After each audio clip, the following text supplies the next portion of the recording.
오늘 성경은 우리로 하여금 더 깊은 회개와 회개의 열매인 삶의 변화를 경험하는 비결을 소개해 주고 있습니다. 이 말씀을 잘 우리가 묵상하고 나를 향하여 주시는 하나님의 말씀을 받으면 우리는 더 깊은 회개를 하게 될 줄로 믿습니다. 더 나아가 우리의 삶을 바꾸는 실천적 회개를 하게 될 줄로 믿습니다. 오늘 말씀 들으면서 이런 삶의 변화가 우리 가운데 새롭게 시작되기를 주님의 이름으로 축복합니다. 로마서 8장, 오늘 본문은요, 성경의 보석 같은 보배로운 성경입니다. 8장 1절부터 4절까지는 죄인인 우리의 능력으로 구원받을 수 없는 우리가 어떻게 구원받게 되었는가. 그래서 하나님께서 자기 아들에게 죄를 짊어지게 하셨고 그의 죽음으로 말미암아 우리가 구원받게 되었다. 그래서 1절은 뭐라고 말합니까? 그러므로 이제 그리스도 예수 안에 있는 자들에게는 결코 정죄함이 없나니. 그리스도 안에 있다는 얘기는 예수님을 구주로 믿는다는 거죠. 정죄함이 없다는 얘기는 무죄 판결을 받았다는 얘기입니다. 정죄는 유죄 판결이고 없으니까 무죄 판결이죠. 그래서 우리가 천국 가게 되는 것이죠. 어느 날 우리 옛날에 장로님들과 함께 사역훈련을 할 때 이 얘기를 들으면서 김성덕 장로님이 감격에 겨워서 하셨던 말씀이 기억납니다. 목사님, 결코 정죄함이 없군요. 제가 이미 구원을 확신하고 있었지만 한 번 더 확신이 되네요. 그래서 우리 장로님은 경상도 표현으로 결코를 뭐라고 발음했냐면 결코 없군요. 네, 맞습니다. 예수를 구주로 믿는 사람에게는 결코 정죄함이 없습니다. 지금 죽어도 천국 갑니다. 자, 그런데 구원이 우리의 최종적 목표는 아님을 오늘 성경이 우리에게 말씀해 주고 있습니다. 구원받은 성도, 그 하나님의 보배로운 아들이신 예수님의 보혈로 말미암아 구원받은 성도는 어떻게 살아야 되는가? 그것을 우리가 함께 읽은 본문 가운데서 말씀해 주고 계세요. 하나님이 우리에게 요구하는 게 있단 말이에요. 하나님이 우리를 위해서 너무나 엄청난 값을 치러주셨기 때문에 우리의 삶을 통해서 이루어지기를 바라는 요구가 있는 것입니다. 그게 뭘까요? 오늘 성경은 그것을 어떻게 말씀하고 있을까요? 그것을 발견하기 위해서는 지금 제가 읽어드리는 본문의 말씀 속에 여러분이 가장 중요한 핵심 단어를 찾아보시기를 바랍니다. 로마서 8장 5절, 육신을 따르는 자는 육신의 일을, 영을 따르는 자는 영의 일을 생각하나니 육신의 생각은 사망이요 영의 생각은 생명과 평안이니라. 육신의 생각은 하나님과 원수가 되나니 이는 하나님의 법에 굴복하지 아니할 뿐 아니라 할 수도 없습니다. 핵심 단어가 뭡니까? 생각이 있는 사람은 제가 강조해서 있는 것을 생각했을 것입니다. 그래서 생각이라고 말하셨을 겁니다. 맞습니다. 핵심 단어는 생각입니다. 사람에게 있어서 생각이 참 중요합니다.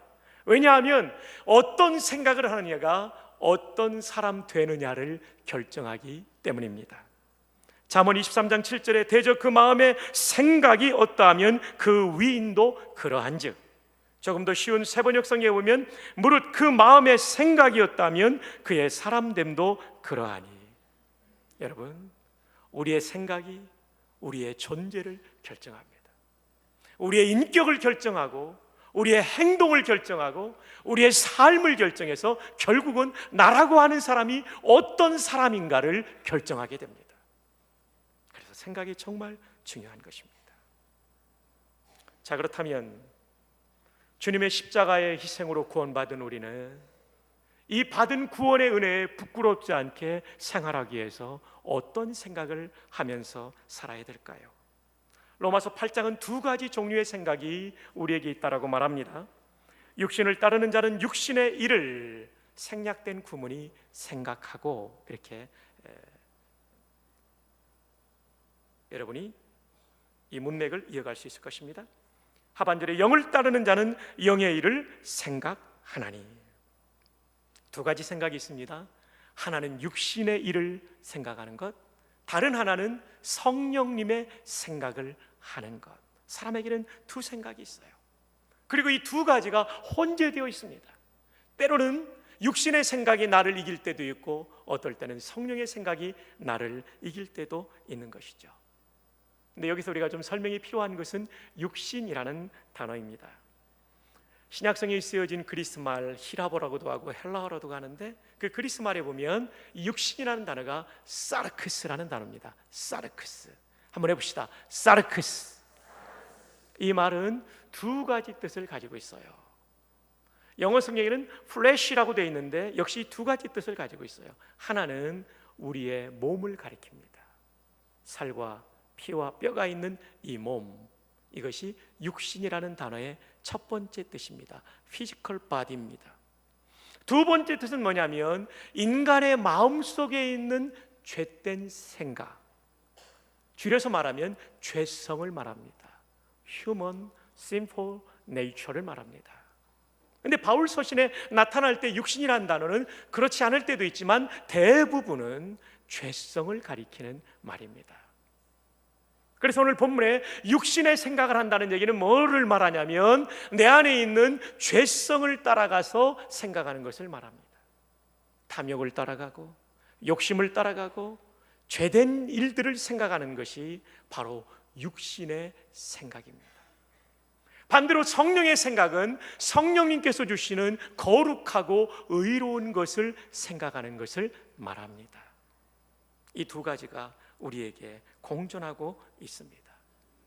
신앙생활 잘한다고 하는 것은 뭐냐면 육신의 생각을 죽이고 성령의 생각을 살리는 것입니다. 우리가 무엇답다라는 말을 많이 하죠. 목사는 목사다워야 되고 또 성도는 성도다워야 되고 선생님은 선생님다워야 되죠. 또 배를 항해할 때 배를 지휘하는 선장은 선장다워야 되죠. 이번에 세월호 사건을 통해서 우리가 느낀 것은 뭡니까? 선장답지 못한 선장이 있었기 때문에 수백 명이 목숨을 잃은 거죠. 이 답다라고 하는 것은 이렇게 중요합니다. 나의 본연의 자리, 내가 지켜야 될 본질을 가지고 있을 때 답다라고 말할 수 있죠. 오늘의 한국교회가 이렇게 어려움을 당한 이유는 뭡니까? 목사들이 목사답지 못했기 때문에, 성도들이 성도답지 못했기 때문입니다. 우리가 오이오 해운대 회개의 날을 한 이유는 뭡니까? 이제는 목사다워지기 위해서, 이제는 성도다워지기 위해서 우리가 회개의 날을 가진 것입니다. 그런데 이것은 한날의 회개 기도회로 완성되지 않습니다. 지속적인 더 깊은 회개. 여러분 경험하셨지만 회개를 하면 할수록 내 영혼이 깨끗해져요. 그리고 이렇게 살아서는 안 되겠다는 마음의 결의가 생겨요. 그래서 회개가 중요한 거예요. 회개하지 않으면 마음의 정결함도 없고 이런 결단도 없어요. 사랑하는 성도 여러분, 우리가 오이오 해운대 회개의 날은 지났지만 계속해서 우리의 삶 속에 더 깊은 죄에 대한 각성과 깨달음과 회개가 일어나기를 바랍니다. 더 나아가 우리의 삶을 바꾸는 거죠. 성도답지 못했던 우리의 삶을 바꾸는 거예요. 하나님으로부터 멀리 떠났던 우리가 하나님께로 돌아가는 거죠. 하나님 말씀의 대척점에 서 있던 우리가 하나님 가까이 나아가는 거죠. 이것이 바로 성령을 따라가는 생각입니다. 우리 가운데 성령의 생각이 우리를 지배하는 은총이 있기를 축복합니다. 우리의 삶이 변화되기 전에 먼저 일어나야 될 변화는 생각의 변화입니다. 그래서 오늘 말씀의 제목이 성령의 생각입니다. 먼저 성령의 생각을 다루기 전에 육체의 생각에 대해서, 육신의 생각에 대해서 좀 다뤄보도록 하겠습니다. 우리가 제거해야 될 육신의 생각은 뭔가?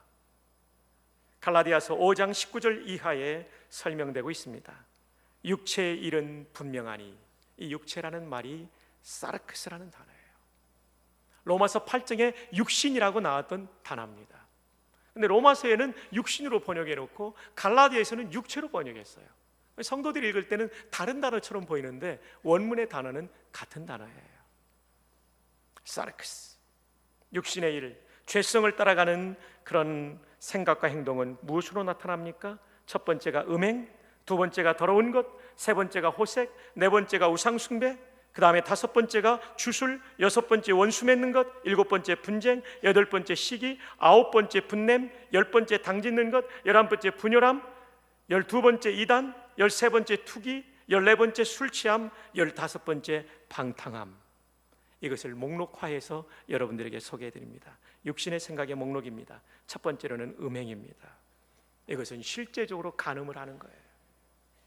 내 배우자가 아닌데 성관계를 맺는 것입니다. 이것은 이성 간의 성관계뿐만 아니라 동성 간의 성관계도 뜻합니다. 그리고 근친상간까지 포함된 단어입니다. 사랑하는 여러분, 여러분이 생각 가운데 어느 날 누군가의 성관계를 하는 것을 꿈꾸거나 연상하거나 그리고 깊이 이것을 묵상하고 있다면 그것이 육신의 생각임을 기억하시기를 바랍니다. 끊어버려야 돼요. 그 다음 더러운 것, 이것은 도덕적 불결을 말합니다. 성관계는 아니라 할지라도 유사한 성행이라든지 이런 것들을 머릿속에 생각하고 있다면 그것은 죄성, 육신의 생각임을 알아야 됩니다. 그 다음 호색입니다. 음란, 성욕을 절제하지 못함을 말합니다. 그래서 자꾸 이상한 도서류나 화보나 이상한 컴퓨터 프로그램이나 또 영화나 이런 거에 집착하고 있다면 여러분의 생각은 지금 육신의 생각, 죄성의 생각에 지배당하고 있다는 것을 기억하시기를 바랍니다. 아멘입니까? 네. 그 다음 우상숭배. 이 우상숭배라는 말은 거짓 신을 숭배하는 것이죠. 이것도 육신의 생각에 지배를 받는 겁니다. 뿐만 아니라 우상숭배로 인한 성적 부도덕을 말합니다. 팔레스타인의 우상숭배, 바알신 같은 경우는 종교 행사를 하다가 끝난 다음에는 그 신전에 있는 여성들과 성행위를 했어요. 그래서 이 이방의 종교 가운데는 굉장히 많이 이 성적인 문란한 종교들이 있었죠. 이단 가운데도 JMS나 통일교 같은 것이 바로 그런 이단이라고 볼 수 있습니다. 그 다음에 주술, 마법과 마술과 속임수를 말합니다. 그 다음에 대인관계에 있어서 우리의 죄성을 드러내는 것은 원수 맺는 것입니다. 원어의 뜻은 증오와 적의를 가지는 거예요. 그래서 누군가에 대해서 아주 극도로 미워하는 것과 아주 그 사람을 맞서 싸우려는 의도를 가진 거죠. 그 다음 분쟁입니다. 다툼과 불화와 언쟁. 이 사람이 가는 곳마다 갈등이 있고 어려움이 있어요. 왜냐하면 그 사람의 생각이 분쟁하는 생각을 가졌기 때문이에요. 내가 누군가와의 관계에 있어서 분쟁하려는 마음을 가지고 있다면 이것은 육신의 생각입니다. 그 다음 시기, jealous라고 하는데 영어의 jealous이라는 단어가 여기서 나왔죠. 질투하는 것을 말합니다. 그 다음에 분냄, 화를 내고 격분하게 되는데 작은 자극에도 필요 이상으로, 자극받은 것 이상으로 분을 내는 사람들이 있죠. 이것은 육신의 생각에 사로잡힌 사람들입니다. 그 다음에 당짓는 것, 이것은 음모를 말합니다. 그래서 보이지 않는 곳에서 패거리를 만드는 일들. 그 다음에 분열함, 불화와 선동과 분리입니다. 그래서 사람들을 선동해서 공동체를 분리시키는 것이죠. 그 다음 이단, 하이레시스라는 이 단어인데 여기에서 영어의 이단 헤러시가 나오게 됐습니다. 잘못된 교리를 따르는 자입니다. 우리 교회도 신천지에 넘어간 사람들이 몇 명이 있어서 우리가 수년 전에 제명 출교했죠. 근데 그 사람들이 우리 교인들에게 지금 전화하고 있다고 그래요. 여러분 절대로 이단과는 인사도 하지 말고 집에도 들이지 말라고 그랬어요. 단호하게 끊을 수 있기를 바랍니다. 아멘. 그 다음에 투기입니다. 이것은 악한 의도와 질투를 가리킵니다. 그리고 술 취함뿐만 아니라 온갖 종류의 중독이 여기에 포함될 수 있을 것입니다. 방탕함, 술 마시며 떠드는 것을 말합니다. 사랑하는 여러분, 지금 제가 여러분에게 소개한 15가지의 항목이 여러분의 머릿속에 묵상이 되었다면, 여러분의 머릿속에 여러분의 마음을 사로잡고 있다면 여러분은 성령의 생각을 따르는 사람이 아니라 육신의 생각을 따르는 사람입니다. 그래가지고는 우리의 삶의 변화가 일어날 수 없습니다. 이것을 그대로 두고 있다면, 이런 생각을 바꾸고 있지 않다면, 바꾸지 않는다면 우리는 진정으로 회개한 사람이 아닙니다. 바라기는 여러분 안에 있는 이런 15가지 종류의 육신의 생각을 끊어버리는 결단을 할 수 있기를 바랍니다. 바로 오늘 이 자리에서 그 결단을 할 수 있기를 축복합니다. 끊어버리는 방법은 그 생각을 더 이상 하지 않는 겁니다. 때로는 그런 장소, 그 생각을 떠오르게 하는 장소를 피하는 것입니다. 가지 않는 것입니다. 더 중요한 것은 성령의 생각이 나를 지배하도록 기도의 자리를 사모하는 것입니다. 오히려 이후에 우리 교회에 일어나야 될 굉장히 중요한 변화 중에 하나는 새벽 기도에 나오는 성도들이 많아지기를 바랍니다. 아멘. 뿐만 아니라 금요 기도를 사모해서 나오는 성도들이 많아지기를 주님의 이름으로 축복합니다. 성경의 말씀을 읽고 성경의 말씀을 묵상하고 기도하는 자리에서 부어주시는 성령의 새로운 생각이 내 안에 있는 죄성의 생각, 육신의 생각을 이길 능력을 주실 줄로 믿습니다. 그래서 갈라디아서 5장 16절에 이렇게 말하죠. 내가 이르노니 너희는 누구를 따라 행하라고요? 성령을 따라 행하라. 그리하면 육체의 뭐를? 욕심을 이루지 아니하리라. 사랑하는 여러분, 성령을 따라 행하기를 바랍니다. 예배 때 주시는 말씀을 따라가시기를 바랍니다. 새벽 기도 때 주시는 감동을 따라가기를 바랍니다. 금요 기도 때 주시는 감동을 따라가기를 바랍니다. 개인이 묵상하다가 받은 말씀을 따라가기를 바랍니다. 그게 회개입니다. 거기서부터 새로운 변화가 시작될 것입니다. 로마서 8장 6절은 이렇게 말합니다. 육신의 생각은 사망이요. 그렇습니다. 죄성의 생각을 따라가면 반드시 죽는 것 같은 고통을 당하게 돼 있어요. 여러분의 인생이 답답하고 여러분의 심령이 컬컬하고 목마른 이유가 뭔지 압니까? 육신의 생각, 죄성의 생각을 계속 따라가기 때문이에요. 이제는 돌이켜 성령의 생각을 따라갑시다. 그래서 그 다음 이어지는 말씀에 보면 영의 생각은 생명과 평안이니라. 성령의 생각을 따라가면 내 안에 생명이 풍성해지고 평안이 가득 차는 은혜를 누리게 될 것입니다. 육신의 생각은 하나님과 원수가 되나니 이는 하나님의 법에 굴복하지 아니할 뿐 아니라 할 수도 없습니다. 예배를 아무리 드려도 내 마음의 생각이 바뀌지 않아요. 여전히 육신의 생각, 죄성을 따라가는 생각에 가득 찬 성도는 하나님의 말씀의 법에 굴복할 수 없어요. 순종할 수 없어요. 그 사람은 영적인 생명력을 맛볼 수가 없어요. 진짜 성령의 능력과 하나님의 은혜를 경험하기를 원합니까? 여러분 안에 있는 육신의 생각을 죽이기를 바랍니다.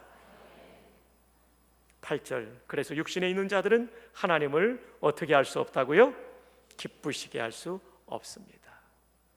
정말 하나님을 기쁘시게 하는 인생, 하나님이 내 가운데 생명과 평안을 충만히 주는 인생, 그런 인생이 되기 위하여는 육신의 생각을 죽여야 합니다. 동의하시면 아멘. 자, 그렇다면 성령을 따라 행하는 것은 무엇일까요? 성령의 생각을 한다는 것은 무엇을 말할까요? 갈라디아서 5장 22절, 23절 여러분 한번 읽어주십시오. 시작.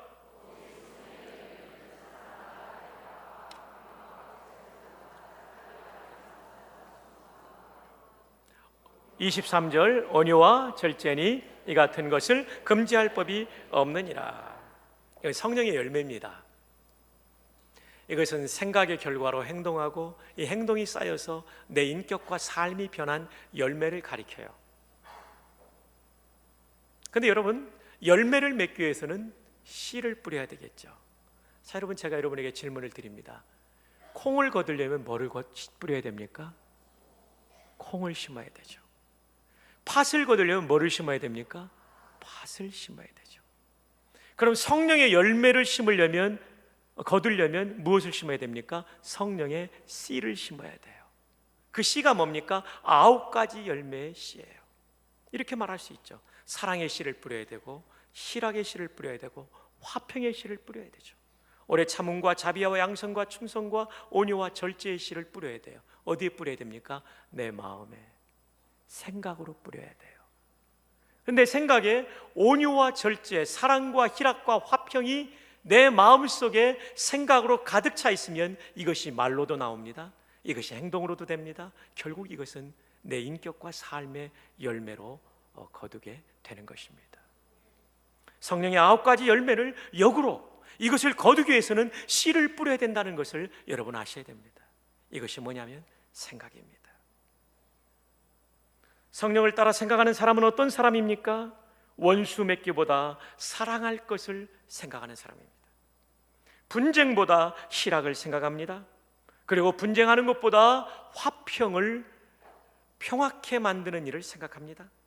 분냄보다 오래 참는 것과 자비를 베풀 것을 생각합니다. 그리고 선한 행동을 할 것을 생각합니다.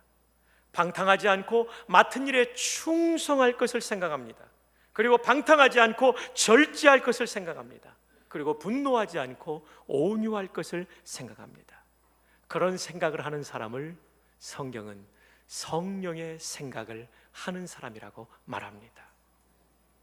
여러분의 삶 속에 이런 생각이 있기를 주님의 이름으로 축복합니다. 그럴 때 우리의 말이 바뀔 것이고 이 생각 때문에 우리의 행동이 바뀌게 될 것입니다. 그렇게 될 때 목사는 목사다운 목사가 될 것이고 성도는 성도다운 성도가 될 것입니다. 그러기 위해서 우리는 우리의 죄성을 십자가에 못 박아야 됩니다. 죽어야 합니다. 그런 자리를 떠나야 되고 그런 환경을 떠나야 되고 그런 인간관계를 청산해야 되고 그런 습관을 죽여야 됩니다. 처단해야 됩니다. 끊어버려야 됩니다. 그것이 십자가에 못 박는 것입니다. 갈라디아서 5장 24절에 그리스도 예수의 사람들은 육체와 함께 그 정욕과 탐심을 십자가에 못 박았느니라. 우리의 삶 속에 죄성을 못 받는 이런 거룩한 결단이 있기를 주님의 이름으로 축복합니다. 말씀을 맺습니다. 사랑하는 여러분, 오이오 해운대 회개의 날 하루로 끝나는 것이 아닙니다. 이것이 정말 우리를 살리고 우리 교회를 살리고 부울경과 한국교회를 살리기 위해서는 이 운동은 계속돼야 됩니다. 그 운동은 무엇으로 나타나야 됩니까? 우리가 더 깊이 내 내면의 세계를 들여다보고 잘못된 것이 있을 때 이 죄를 하나님 앞에 통회하는 시간을 더 많이 가질 수 있기를 바랍니다.